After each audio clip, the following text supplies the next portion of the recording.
제5장.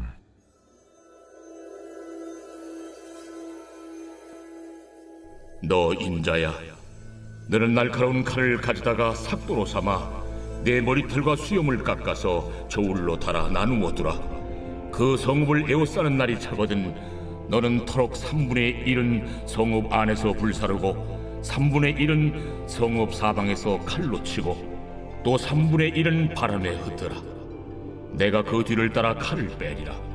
너는 터럭 중에서 조금을 내 옷자락에 싸고 또 그 가운데에서 얼마를 불에 던져 사르라. 그 속에서 불이 이스라엘 온 족속에게로 나오리라. 주 여호와께서 이와 같이 이르시되 이것이 곧 예루살렘이라. 내가 그를 이방인 가운데에 두어 나라들이 둘러있게 하였거늘 그가 내 규례를 거슬러서 이방인보다 악을 더 행하며 내 율례도 그리함이 그를 둘러있는 나라들보다 더하니 이는 그들이 내 규례를 버리고 내 율례를 행하지 아니하였음이니라. 그러므로 나 주 여호와가 말하노라. 너희 요란함이 너희를 둘러싸고 있는 이방인들보다 더하여 내 율례를 행하지 아니하며 내 규례를 지키지 아니하고 너희를 둘러있는 이방인들의 규례대로도 행하지 아니하였느니라. 그러므로 나 주 여호와가 말하노라. 나 곧 내가 너를 치며 이방인의 목전에서 너에게 벌을 내리되 내 모든 가증한 일로 말미암아 내가 전무후무하게 내게 내릴지라. 그리한즉 내 가운데서 아버지가 아들을 잡아먹고 아들이 그 아버지를 잡아먹으리라. 내가 벌을 내게 내리고 너희 중에 남은 자를 다 사방에 흩으리라. 그러므로 나 주 여호와가 말하노라.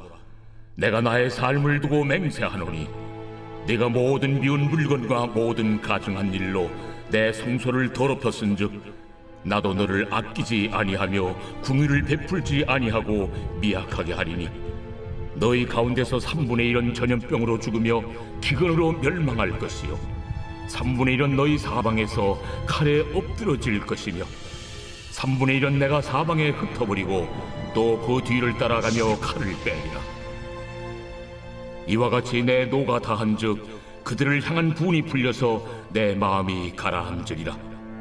내 분이 그들에게 다한즉 나 여호와가 열심으로 말한 줄을 그들이 알리라. 내가 이르되 또 너를 황무하게 하고 너를 둘러싸고 있는 이방인들 중에서 모든 지나가는 자의 목전에 모욕거리가 되게 하리니 내 노와 분과 중한 책망으로 네게 벌을 내린즉 너를 둘러싸고 있는 이방인들에게 네가 수치와 조롱거리가 되고 두려움과 경고가 되리라.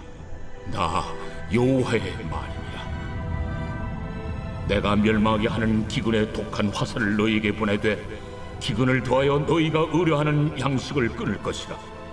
내가 기근과 사나운 짐승을 너희에게 보내 외롭게 하고 너희 가운데 전염병과 사륙이 일어나게 하고 또 칼이 너희에게 임하게 하리라. 나 여호와의 말이니라.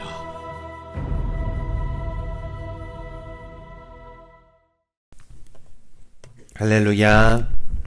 이른 새벽 주님 전에 오신 믿음의 성도님들 환영하고 축복합니다. 어제 말씀에서 이어서 하나님께서 이 에스겔에게 요구하는 독특한 행위가 있습니다. 하나님께서 에스겔에게 말씀하시기를 너는 악인이든 의인이든 구별하지 않고 너는 이 하나님의 말씀을 전해야 한다. 그런데 여러분, 이 하나님의 말씀이 어떻습니까? 때로는 누군가에게는 달기도 한 말씀이겠지만 쓰디쓴 말씀이기도 합니다. 그런데 이 이스라엘 백성들이 바벨론의 포로에 끌려와 있는 상태입니다. 그리고 그곳에서 에스겔이 소명을 받은 상태죠. 그러면 이제 거기에서 이 예언하고 하나님의 말씀을 전해야 하는데 앞으로 너희들의 삶이 더욱더 핍박해질 것이다. 너희들이 더 고통받을 것이다. 라고 하는 그러한 예언을 한다면 그 포로로 끌려온 이스라엘 백성들의 마음이 어떻겠습니까? 얼마나 힘이 들지 않겠습니까? 그러니까 이 에스겔에게 하나님께서 독특한 행위를 시키는 거예요. 그러니까 너가 말로 전하지 말고 이 독특한 행위를 내 명령에 따라서 행하면 그것이 예언이 될 것이다 라고 한 것이죠. 그래서 하나님께서 이 어제 말씀에서 어떠한 행위를 하게 합니까? 이 토판을 가져다가 이 예루살렘 성을 마치 이렇게 흙으로 쌓아서 작은 모형을 만들어서 앞으로 이 멸망이 있을 것이다 라고 또 예언을 하고, 또 430일을 묶은 채로 누워있게 했다라는 거예요. 430일 동안 누워서 300 몇십일 동안에는 오른쪽으로 눕고 또한 왼쪽으로 눕고, 그게 사실 이게 얼마나 힘든 일입니까? 그리고 밀과 보리를 먹을 만치만 작게 줘놓고서는 그것을 떡을 구워서 먹게 했는데 이 인분에 구워서 먹으라고 명령을 했다라는 거예요. 이러한 독특한 행위를 가진 그러한 예수를 행위를 하라고 하나님께서 그렇게 명령을 합니다. 그런데 이 오늘 5장에 있는 말씀은 아직 그 명령이 끝나지 않았다라는 거예요. 그래서 하나님께서는 이제 날카로운 칼을 가져와라 라고 1절에서 말씀합니다. 그러면서 이 너의 머리를 잘라라. 그리고 수염을 깎아서 저울로 달아 나누어둬라 라고 이렇게 명령을 합니다. 이 에스겔을 한번 보십시오. 에스겔이 430일을 막 묶여있는 채로 이 옆으로만 누워 있었습니다. 그러면 사람의 몸이 어떻겠습니까? 완전히 막 얼마나 무너져 있겠습니까? 그리고 뭐 매일 똥으로 구운 그러한 잡고 떡을 먹고 이 작은 생수병에 이 생명을 유지할 만큼의 물만 마시면서 이 생계를 위한 영양 보충을 겨우겨우 하면서 여러 가지 심신이 무너져 있는 상태였을 것입니다. 여러분, 이 정도로 막 애쓰고 이렇게 막 그런 행위를 하게 되면 사람들이 그 에스겔의 모습을 봅니다. 야, 저 사람이 하나님의 말씀인데 순종하면서 저런 행위를 하는구나. 이렇게 생각하면 좋은데 사람들은 저 뭔가 에스겔이 이상한 행동을 하네. 이렇게만 바라본다는 겁니다. 그리고 또한 이렇게 어려운 일들을 하면 하나님께서 칭찬받을 만도 한데 하나님께서 또 한 번 이상한 명령을 또 에스겔에게 하고 있다라는 겁니다. 1절에서 4절의 말씀을 좀 자세히 읽어보면, 너 인자야, 너는 칼을 가져다가 삭도로 삼아 내 머리털과 수염을 깎아서 이 저울로 달아가지고 달아서 세 개의 부류로 나누라라고 합니다. 그래서 그 성읍을 에워싸는 날이 차거든 너는 터럭 3분의 1은 성읍 안에서 불사르고 이 토판에 만든 그 성읍에다가 이 머리카락을 불살르라는 겁니다. 또 3분의 1은 성읍 사방에서 칼로 치고, 또 3분의 1은 바람에 흩날려라. 내가 그 뒤를 따라 칼을 빼리라.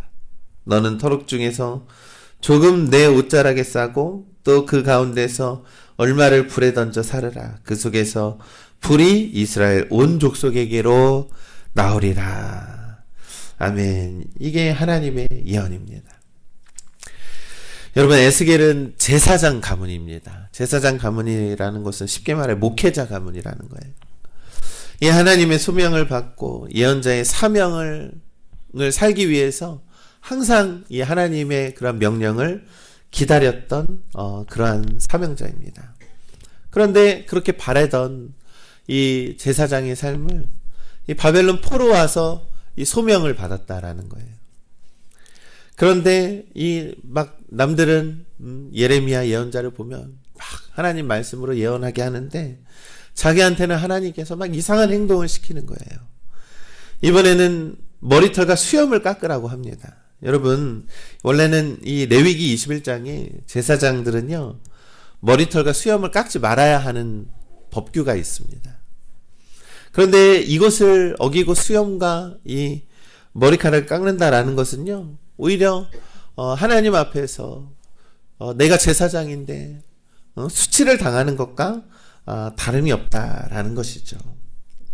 그럼에도 불구하고 에스겔은 어떻습니까? 이 하나님이 말씀하는 이 무리한 요구와 무리한 행동들을 순종하면서 어떠한 토도 달지 않고 그 하나님의 그러한 행위를 온전히 다 행하고 있다라는 겁니다. 여러분, 이것이 바로 에스겔의 순종이고 에스겔의 믿음이라는 겁니다. 자신을 온전히 비우고 내가 제사장 가문이기 때문에 어떤 권위 있는 그러한 제사장의 삶을 살아가는 것이 아니라 낮고 낮은 천하디 천한 하나님이 하라고 하는 너무나도 무리한 요구를 내가 다 믿음으로 그렇게 몸으로 행하고 있었다라는 것. 여러분, 에스겔의 믿음은 이처럼 너무나도 위대하고 너무나도 대단한 믿음이라는 것을 우리가 기억해야 한다라는 것입니다. 이 흙먼지를 완전히 뒤집어 쓰고 완전히 그의 몰골이 아마 말이 아니었을 겁니다. 막 말라 비틀어져서 그리고 막 그 칼을 가져다가 자신의 막 머리털과 막 수염을 밀고 그렇게 막 이상한 행위를 하니까 사람들이 그를 막 이상하게 여깁니다. 그것이 바로 어리석은 사람들의 반응이라는 겁니다. 이것을 에스겔이 몸과 마음을 다해서 하나님의 예언을 다 전하더라 할지라도 어리석은 사람들은 그것을 하나님의 뜻으로 여기지 못하고 깨닫지 못하고 돌이키지 못한다라는 것입니다. 머리털과 수염을 잘랐습니다. 저울에 달아서 셋으로 나눕니다. 그래서 한 더미는 토판에 그렸던 예루살렘 성에 올려두고 이 부엌에 가져온 불조각으로 던져서 불태워 버립니다. 이 앞으로 이 예루살렘의 운명이 이와 같다라는 것이죠. 그리고 두 번째 더미는 불과 연기로 가득한 그 성읍 그림 사방에 날리면서 막 칼로 막 휘두릅니다. 그리고 마지막 세 번째 더미는 바람에 던져서 흩날려 버립니다. 여러분, 이것이 바로 이스라엘 백성들의 운명 아니겠습니까? 갈기갈기 찢겨져서 바람에 흩날려서 온 사방 곳곳에 흩어져 버린다. 그것이 바로 이스라엘 백성들의 운명이다라고 에스겔이 예언하고 있다라는 것입니다. 그리고 오늘 말씀을 자세히 살펴보면 이 1년 이상 꽁꽁 묶여서 인분으로 구운 그런 떡을 먹으면서 그렇게 살았던 에스겔이 드디어 말을 하기 시작을 합니다. 그런데 자세히 이 오늘 성경의 말씀을 살펴보면 이 5절에도 주 여호와께서 이와 같이 이르시되, 또 7절에서 나 주 여호와가 말하노니, 8절에서 주 여호와가 말하노라. 이 에스겔의 이 입은요, 하나님이 말씀하실 때 입이 열렸다라는 거예요. 이것이 바로 또한 에스겔의 귀한 믿음이라는 것입니다. 사랑하는 우리 믿음의 성도 여러분, 이 에스겔의 믿음은 너무나도 귀한 믿음입니다. 너무나도 귀한 사명입니다. 때로는 하나님께서 우리에게 하나님의 뜻을 위해서 무리한 것을 요구하고 또한 어려운 것을 우리들에게 요구할 때도 있습니다. 그런데 우리가 그것을 순종할 때가 있습니까? 하나님, 이래서 안 되고 저래서 안 되고 이거 하나님의 뜻 아니지 않습니까? 라고 하면서 우리 스스로 속이면서 이 하나님의 뜻을 저버릴 때가 얼마나 많이 있습니까? 그러나 에스겔은요, 하나님의 음성을 듣고 이 세상 사람들의 저 사람 뭐 하는 거야? 라고 하면서 그러한 조롱과 수치를 당할지라도 하나님이 하시는 모든 말씀에 말없이 순종하면서 그것을 해내고 있는 그런 에스겔의 모습을 우리가 본받아서 우리가 그것을 기억을 해야 합니다.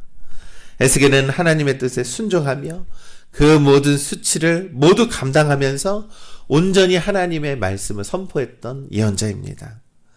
진심이 느껴지는 하나님의 예언이 에스겔의 행위와 에스겔의 행동을 통해서 드러내고 있다는 것입니다. 사랑하는 우리 믿음의 성도 여러분, 오늘날 이 세상에도 뭐 목회자만이 예언자의 사명을 감당하라는 뜻이 아닙니다, 여러분. 이 말씀이 마치 목회자에게만 해당하는 그러한 말씀이 아니라는 겁니다. 하나님은 오늘날에도 에스겔과 같은 믿음을 가진 자들을 찾고 계신다라는 것이죠. 여러분, 포로된 그런 삶에서 자신에게 이 절망적이면서도 그러한 절망적인 메시지를 너 사람들에게 전할 수 있느냐? 하나님을 경외함으로 예배하고 하나님을 그리워하고 아무도 듣지 않는다라고 해도 하나님의 말씀대로 따라 살아가고 아무도 주목하지 않는다라고 해도 하나님의 복음을 전하며 살아가는, 정말로 묵묵히 하나님의 뜻을 위해서 살아가는 그러한 사람들을, 에스겔과 같은 믿음을 가진 사람들을 하나님께서 찾고 계신다라는 것입니다. 사랑하는 우리 믿음의 성도 여러분, 하나님께서는요 반드시 이 말씀을 통해서 그 말씀의 약속을 이루어 주십니다. 여전히 이 세상은 질서가 무너지고 여전히 이 세상은 너무나도 영적으로 타락해 있는 것처럼 보이지만 하나님은 반드시 그들을 심판하시고 또한 공의로 다스려 주십니다. 그리고 하나님은 이러한 이 시대에 에스겔과 같은 믿음을 가진 자들을 찾고 계십니다. 그리고 그들에게 사명을 부여해 주십니다. 그러니 우리 믿음의 성도 여러분, 오늘도 하나님의 말씀에 우리가 정말로 깊이 귀 기울이면서 하나님의 뜻에 따라 하나님이 요구하시는 그런 하나님의 뜻을 이루어 나가시는 우리 믿음의 성도님들 되시기를 우리 주님의 이름으로 간절히 축원합니다.